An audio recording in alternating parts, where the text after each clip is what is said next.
গরম তো ভালোই পড়ে গেছে, তো এই টাইমে আমার মনে হয় খুব হালকা খাবার খাওয়াই ভালো। তো আমি তোমাদেরকে একটা ব্রেকফাস্ট আইডিয়া দিই।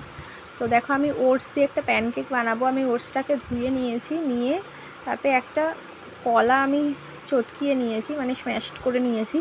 তো তারপরে আমি কড়াইতে বাটার দিয়েছি পরিমাণ মতো, দিয়ে আমি ওটাকে ভালো করে প্যানকেকের আকারে কড়াইতে দিয়ে দিয়েছি। দিয়ে আমি উল্টে পাল্টে ওটাকে ভালো করে মানে হালকা একটু ফ্রাই করে নেব। খুব একটা ফ্রাই করব না, কারণ আমি খুব একটা ফ্রাই জিনিস খাই না।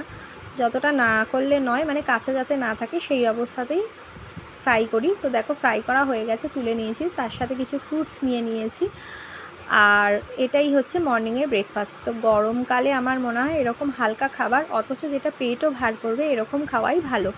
তো তোমরাও গরম থেকে খুব সাবধানে থেকো, আর যতটা সম্ভব এরকম হালকা খাবার খেও। আর মর্নিং ব্রেকফাস্ট অল টাইম খুব হেলদি আর ভালোভাবে করো। সবাই খুব ভালো থেকো, টাটা।